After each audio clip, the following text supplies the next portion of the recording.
Que bom que estamos juntos mais uma vez para mais um Café Teológico aqui pela TV Evangelizar, Rede Evangelizar de Comunicação. Programa transmitido aqui da residência arquiepiscopal da Arquidiocese de Curitiba. Estou com o nosso querido Dom José Carlos Souza Campos, bispo da Diocese de Divinópolis, o quinto bispo da Diocese de Divinópolis. E hoje nós vamos falar sobre um assunto muito interessante, muito bonito, muito pertinente e que afeta e que mexe com todos nós, cristãos católicos principalmente, porque vamos falar de Nossa Senhora de Guadalupe, declarada como padroeira de toda a América pelo Papa Pio XII.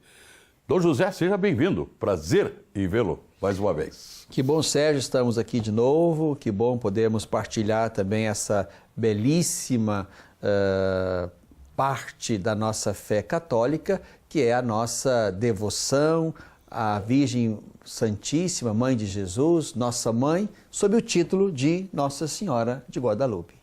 Pegando um pouquinho da história aqui, Nossa Senhora de Guadalupe apareceu num sábado na colina de Tepeyac, no ano de 1531. O indígena Juan Diego, que foi canonizado pelo Papa João Paulo II no ano de 2002, caminhava para a cidade do México a fim de participar da catequese e da Santa Missa, quando de repente foi surpreendido por sons, por coisas que chamaram a sua atenção. Guadalupe é uma das mais bonitas e importantes manifestações marianas da nossa fé cristã, católica, Dom José. Sem dúvida, Sérgio. É bem verdade que os nossos cuidados com a nossa mãe são cuidados sempre muito exagerados e multiplicados. A mãe da gente, a gente cuida sempre com muito esmero, não é verdade? Isso, é verdade. Então, é verdade também que a mãe de Jesus, ao longo desses 2000 anos de cristianismo, né, foi também encontrando no meio das comunidades cristãs um lugar muito favorável, um lugar de muito afeto, um lugar de sadia devoção. Então, por esse mundo afora, nós temos muitas tradições marianas. Imagino que a tradição mariana mais marcante para a nossa América Latina seja essa de Guadalupe, apesar de nós também termos ao longo do continente muitas tradições marianas, digamos assim, mais particulares. Aqui no Brasil, a Nossa Senhora Aparecida, de quem nós celebramos 300 anos do Encontro da Imagem, né? Uhum. Então, cada país, normalmente, cria um pouco a sua devoção ao redor do título que lhe convém, ou um título impactante ligado à Mãe de Jesus. Mas Guadalupe, sem dúvida alguma, talvez até pela, digamos assim, antiguidade do título, né? Estamos aí no início da colonização na América, né? Um pouco antes tinham chegado os missionários espanhóis. Ali, portanto, isso revela já frutos da primeira evangelização, por mais que ela tenha trazido consigo também muitas coisas talvez erradas do ponto de vista metodológico, mas já são frutos da primeira evangelização. Uhum. Né? Depois, o que me impactou em Guadalupe foi exatamente a durabilidade do sinal. Estamos falando de uma tilma, isto é, de um manto que o índio Juan Diego usava para se cobrir, né? Típica dos astecas, né? Exatamente. Onde ele pôde então envolver as rosas e onde milagrosamente apareceu diante do bispo, né, de Dom Juan de Zumárraga, aquela pintura que também é fascinante do ponto de vista de técnica, enfim. Mas são quase 500 anos de uma tilma, de um manto cuja durabilidade não ultrapassaria 20, 25 anos, porque se tratava de uma fibra vegetal. Como é que isto dura 500 anos? Então, há ali, digamos assim, um sinal visível, com todos os impactos que a ciência já viu sobre este manto. E todas as pesquisas que foram feitas pela própria NASA com máquinas fotográficas especiais, laboratórios e tudo aquilo que já foi pesquisado e que não tem de certa forma, explicação Coisas científica. maravilhosas. Os pigmentos de cor não são encontrados em nenhum outro lugar da natureza. Não havia, digamos assim, pigmentos de cor naquele momento que se pudesse encontrar em algum lugar. E outros sinais fascinantes, né? A pintura, ela não toca o manto, ela flutua sobre o manto. Olha só. Fascinante, fascinante. Quer dizer, aqui não se trata de verificar isso a olho nu, né, Sérgio? Se trata exatamente de uma verificação feita por via científica, como você fez. Né? A pintura, ela flutua sobre a tilma.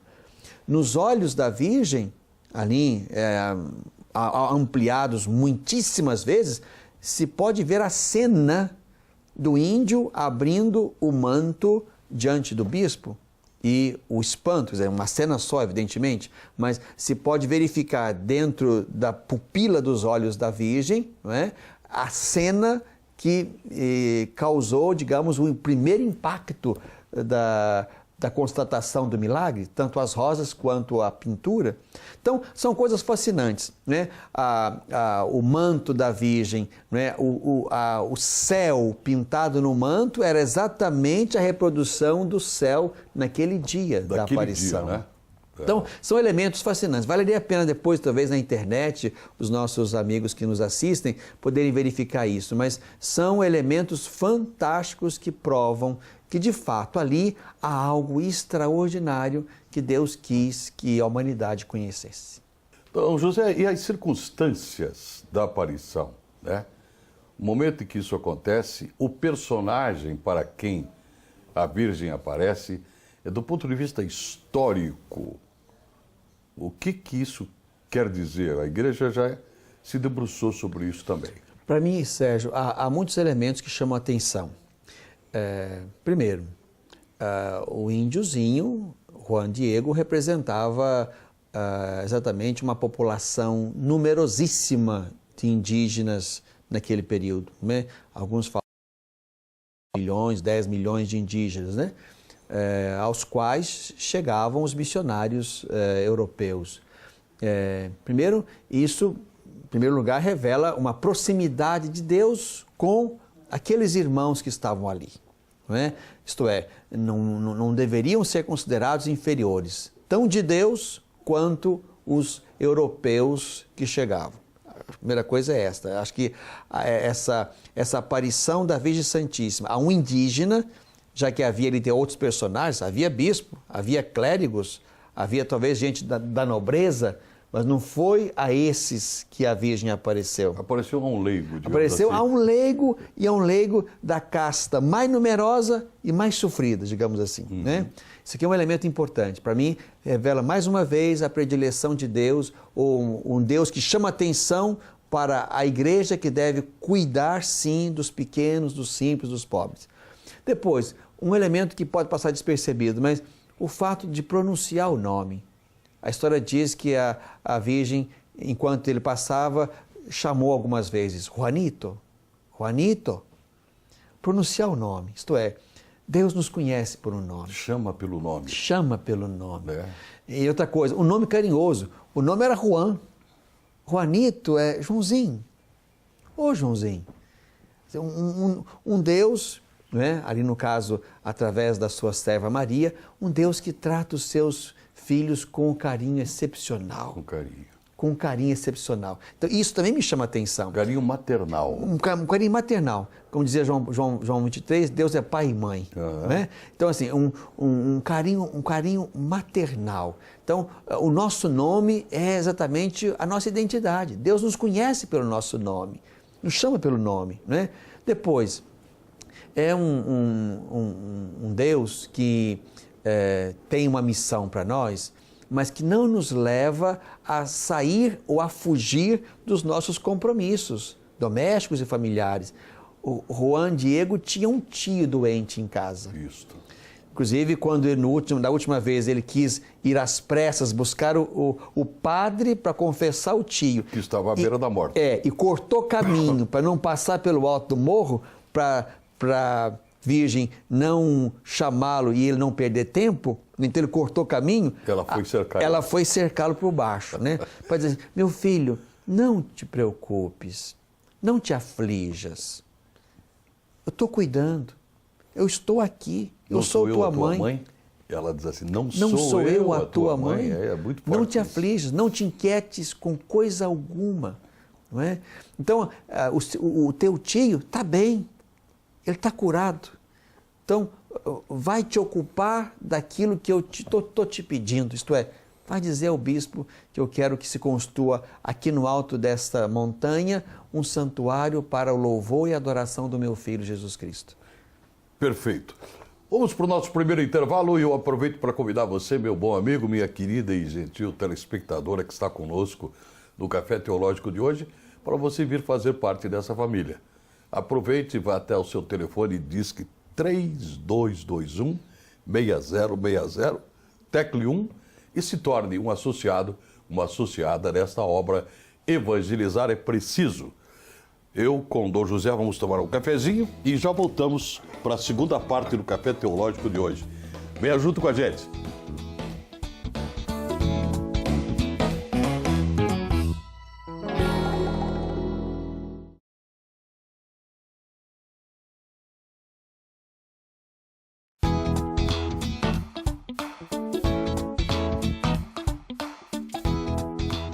Seja bem-vindo a este segundo bloco do nosso Café Teológico de hoje aqui pela TV Evangelizar.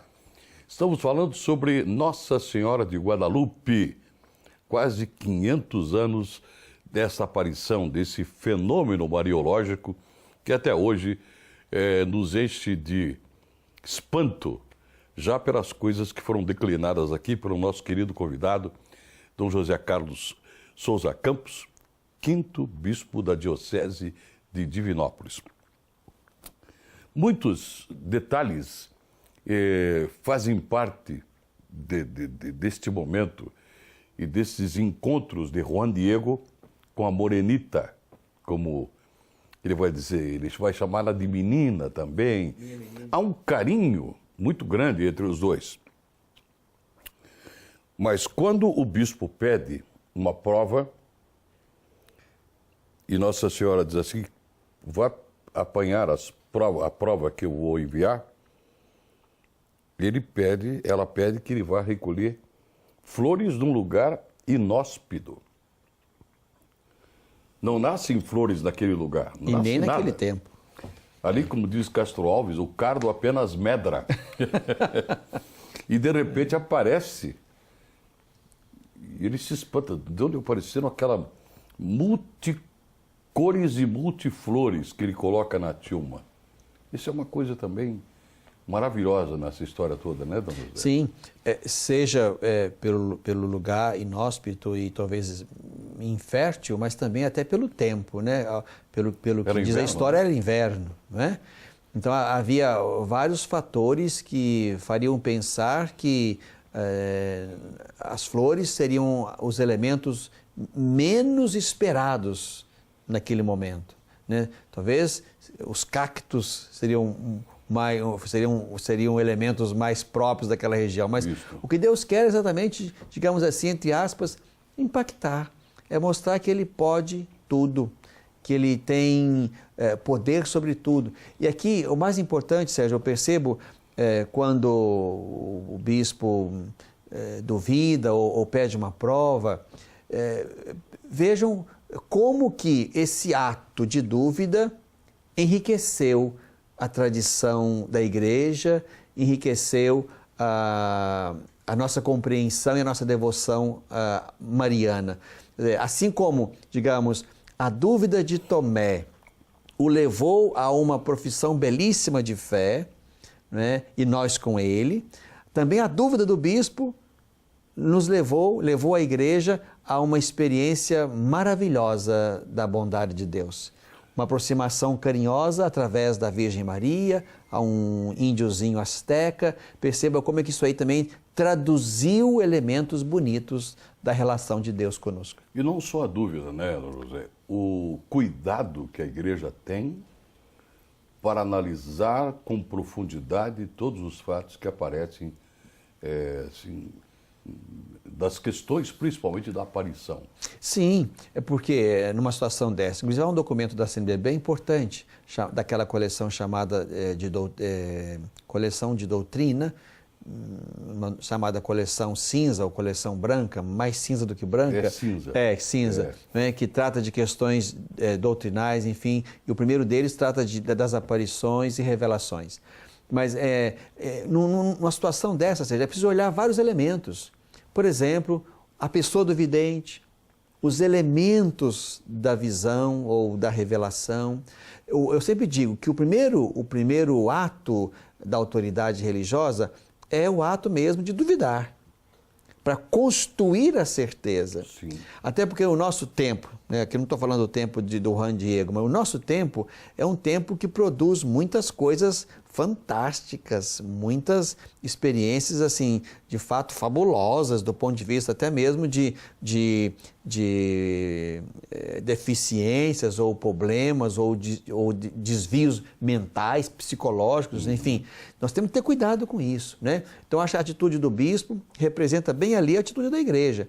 A prudência exige pensar um pouco mais. O primeiro ato seria o ato, certamente, da dúvida, e o zelo de construir a certeza. Porque há também quem negue absolutamente e já põe na primeira conversa a radical desatenção. Não, a dúvida é o primeiro passo. O segundo passo é construir a certeza, respeitando a pessoa que está ali, respeitando o evento, respeitando a visão ou a revelação, mas construir isto, levando em conta seja o vidente, seja a sua história, seja a sua história de fé, seja a sua história com a igreja, são muitos elementos que a gente tem que levar em conta quando se trata de avaliar algo desse nível. Eu estou aqui agora especulando, enquanto discutimos e conversamos sobre esse assunto, que algumas aparições tiveram mais de um personagem. Isso é, teríamos aí testemunhas, no caso de Aparecida, no caso de Fátima, né? São mais personagens que estão juntos. Agora, de repente, Juan Diego está sozinho, ele é o único testemunha. Assim como Catarina Labouré, com a medalha milagrosa. Sim. Né? E como Bernadette com Lourdes. Sim. Me parece que quando o personagem está só ele na história, se reveste de um pouco mais de dificuldade. Quem mais viu? Sim. Eu vi. Porque se trata de uma única testemunha, né? Sem dúvida alguma, se há, digamos assim, testemunhas convergentes acerca do mesmo evento, isso já dá um certo peso àquela situação. Eu penso, Sérgio, que a primeira coisa a fazer não é ironizar, desconsiderar, fazer de conta que não existe, fazer de conta que é falso, não dar atenção. Para mim, a primeira coisa, digamos assim, é acolher aquela pessoa que chega com a sua história. Eu sempre digo que são histórias pessoais. Eu não posso duvidar que você, na sua história pessoal, tenha feito uma experiência mística. Houve santos que fizeram isso de maneira maravilhosa. Santa Teresa d'Ávila, por exemplo, para citar uma só, né? Tinha lá as suas visões, né? Enfim, e outras tantas. Mas então eu tenho que supor que essa experiência ela é possível sim, do ponto de vista pessoal. Agora, o difícil é dar o passo do pessoal ao, digamos, ao público, do pessoal à igreja. Aqui se trata de um outro movimento, né? Eu não posso duvidar das suas experiências místicas. Agora, querer que as suas experiências místicas sejam da igreja ou que a igreja as reconheça como suas, aqui estamos no outro nível. Né? Deus pode falar a você diferente do modo como Ele fala comigo. Né? Eu sempre digo assim, para quem às vezes vem me contar uma história ou outra, meu irmão, que bom que você viveu, sentiu e sabe e dá testemunho disso. Viva isso como um estímulo à sua fé. Mantenha-se aceso, vigilante, atento, orante. Né? Agora, isso não significa que a igreja tenha que assinar um documento dizendo que Deus apareceu a você. Passados quase 500 anos, Dom José, e o Papa Pio XII percebeu nessa manifestação, nessa devoção, algo tão bonito, tão importante, que falou padroeira das Américas. Quer dizer, é um acontecimento relevante para o povo latino-americano, não só para o México. Transcende as fronteiras, né? É uma fé que chega até nós, chega até Curitiba, chega até o Santuário de Guadalupe, né? E tantos outros santuários que existem com esse nome, né? Quer dizer, além dos aspectos da ciência, cada vez mais comprovar com a dúvida, sempre colocando será que é, será que é? Sim. Ainda uma fé que veio crescendo e sendo, digamos, passou de geração em geração. Sim, houve passos importantes, né? Em tempos diferentes, inclusive, né? Padroeira do México, padroeira das Américas, padroeira da América Latina. Então, foram passos importantes. Agora, isso para mim também revela um cuidado do Papa ou dos Papas em, de alguma maneira, também valorizar as populações autóctones. Porque o Juan Diego era alguém daquela terra, nasceu ali, viveu ali, morreu ali.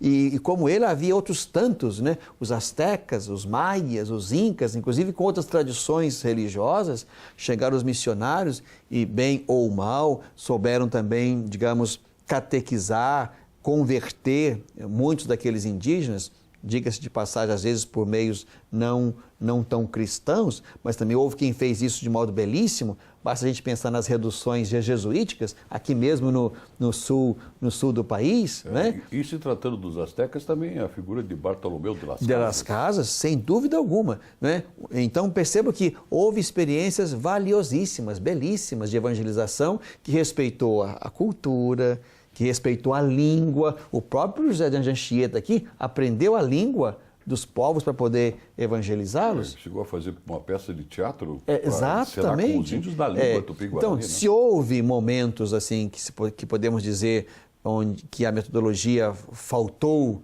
com uma verdadeira inspiração cristã, é também verdade que houve muitas experiências onde de fato a fé foi proposta, acolhida e cuidada. Né? Então eu penso que essa atenção dos papas em relação a esses títulos que foram sendo dados à Virgem de Guadalupe, primeiro revela, portanto, o cuidado e ao mesmo tempo a valorização do povo destas terras que também vive experiências religiosas bonitas, válidas, impactantes, testemunhais. Acho isso muito, muito bacana. A ponto de chegar aqui. E há no Brasil muitas paróquias dedicadas à Nossa Senhora de Guadalupe, uma delas aqui entre vocês, né? Isso também revela que, de fato, essa devoção bem original, bem local do ponto de vista das Américas, percorreu o continente todo.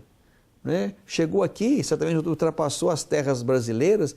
Isso é bonito. Primeiro que revela um grande e bonito jeito da nossa gente olhar para Maria. Né? A fé católica é uma fé eminentemente mariana. E vejo isso como um traço importante. Né? Eu penso que é um traço que distingue o catolicismo. Né?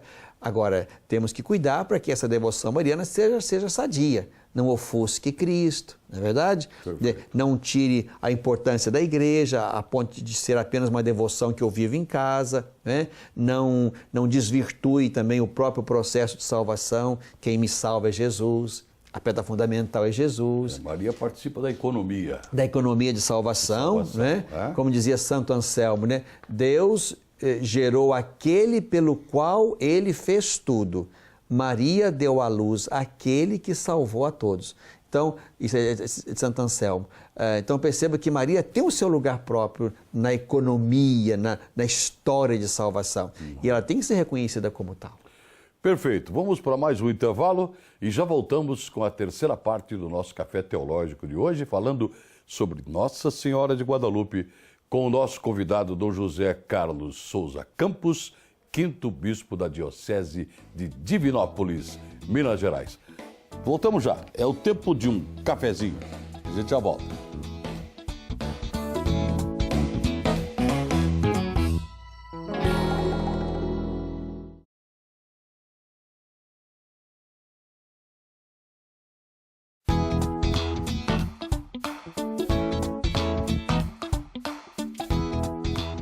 Estamos de volta para o terceiro bloco do nosso Café Teológico de hoje, direto aqui da residência arquiepiscopal da Arquidiocese de Curitiba. Estou conversando com este querido amigo, Dom José Carlos Souza Campos, quinto bispo da Diocese de Divinópolis, Minas Gerais. Estamos falando sobre Guadalupe, Nossa Senhora de Guadalupe.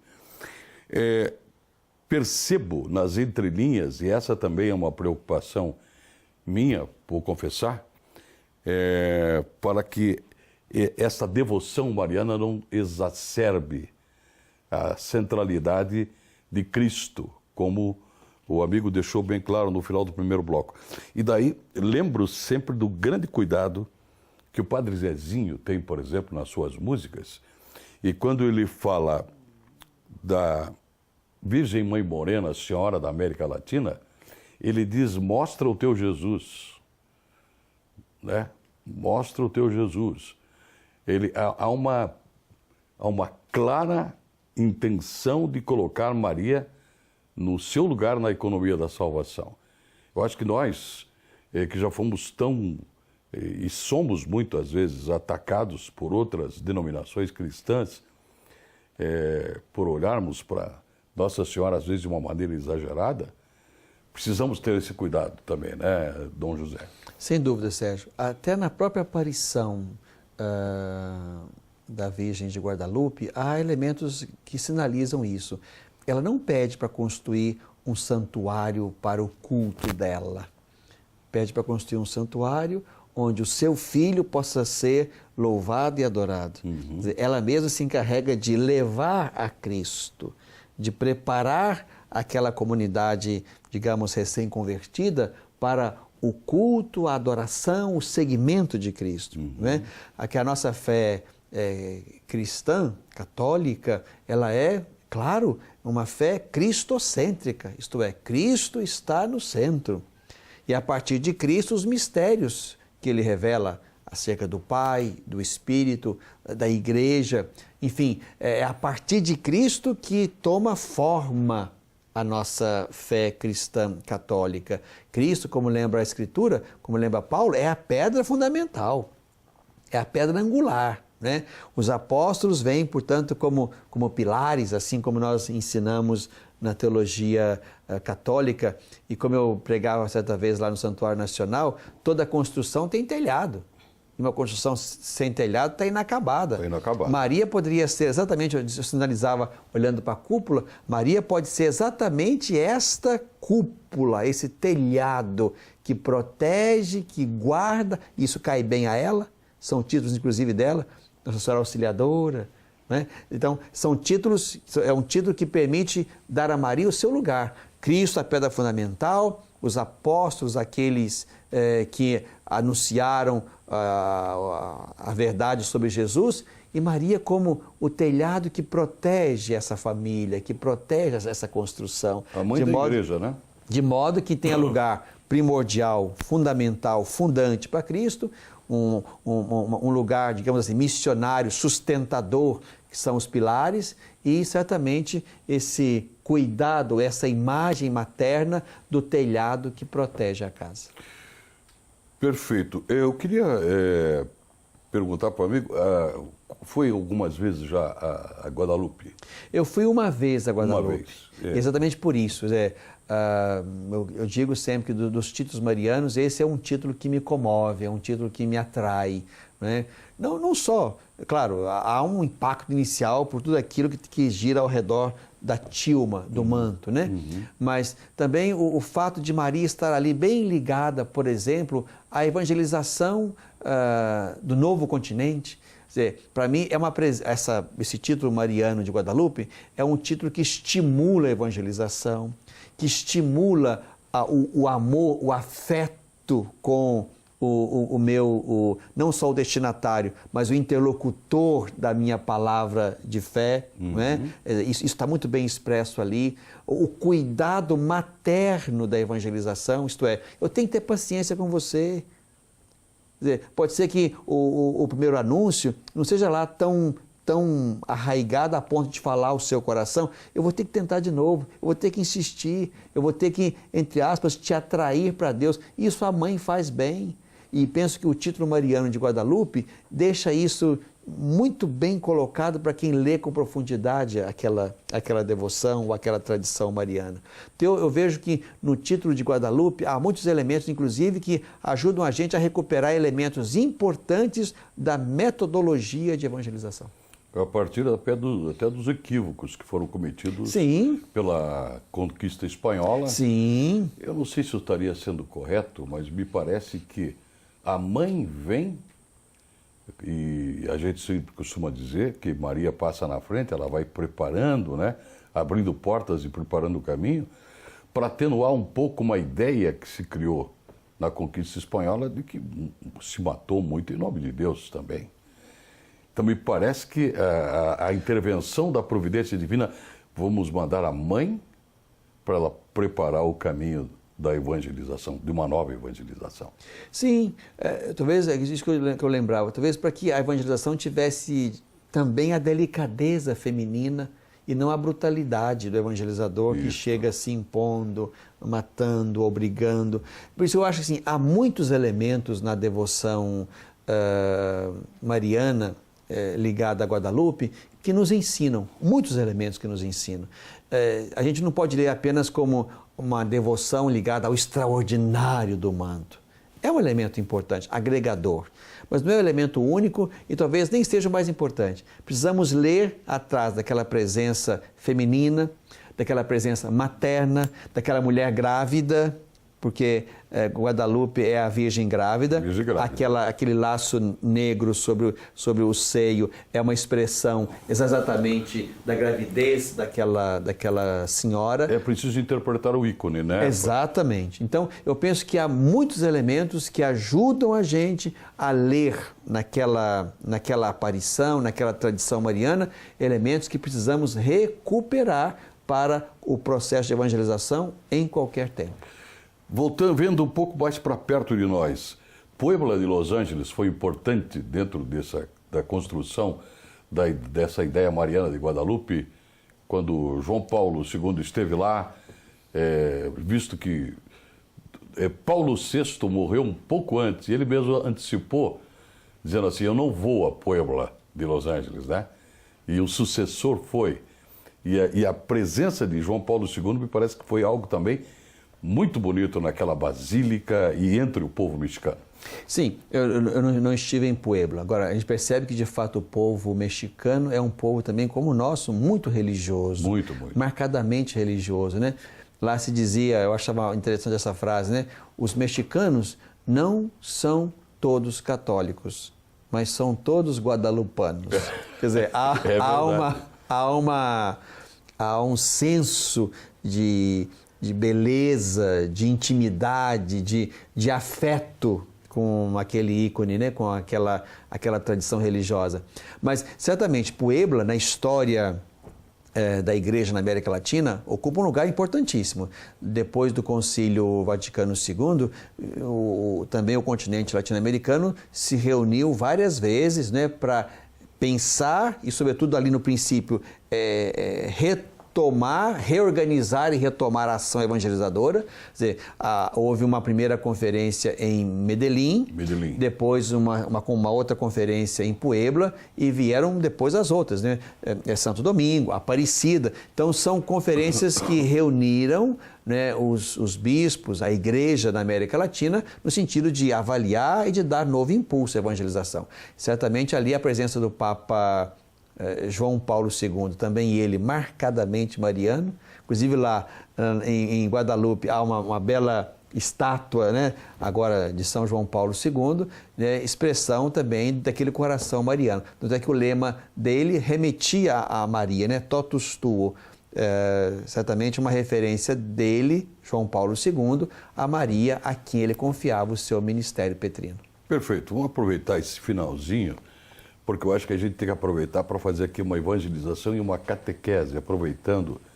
Como é que nós poderíamos ser devotos de Maria sem perder o foco no personagem principal? Eu sempre digo assim, Sérgio, quem é amigo de Maria tem que cultivar algumas outras amizades. Quem é amigo de Maria tem que ser amigo de Deus, Porque o que Maria quer é levar a Deus. Ela não quer esse lugar não é dela. Ela quer levar a Deus, ela quer levar ao seu Filho Jesus Cristo. Quem é amigo de Maria é amigo de Deus. Quem é amigo só de Maria e perdeu Deus de vista, não tem com amizade assim tão sadia com Maria, não. Quem é amigo de Maria é amigo de Deus. Quem é amigo de Maria é amigo da igreja. Isto é, sabe que Maria é a mãe da igreja e é lá que Maria quer que estejam os seus filhos, discípulos do seu Filho Jesus Cristo, né? Quem é amigo de Maria é amigo da palavra. Maria é aquela que, por excelência, acolhe e dá carne à palavra.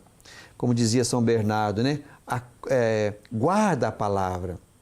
Guarda a palavra. Os que guardam a palavra são felizes. Maria guardava essas coisas no coração.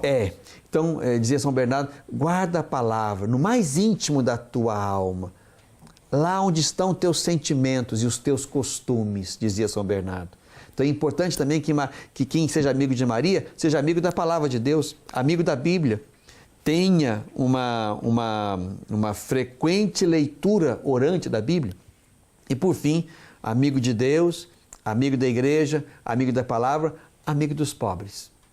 Quem é amigo de Maria tem que ser amigo dos pobres. Maria, por excelência, não só aquela que ela mesma se mostra assim, vai apressadamente ajudar outra pobre, velha, grávida, até então estéril, mas também o seu o cântico é aquele que expressa a bondade e a misericórdia de Deus na direção dos pobres. Deus derruba, detesta os soberbos, os orgulhosos, eleva e ama os mais pobres e humildes. Quem é amigo de Maria tem que ser amigo também dos pobres. Então eu digo, se você, se quem está nos assistindo não é amigo de Deus, não é amigo da igreja, não é amigo da palavra, não é amigo dos pobres, então também se pode duvidar se é de fato amigo de Maria. Muito bom.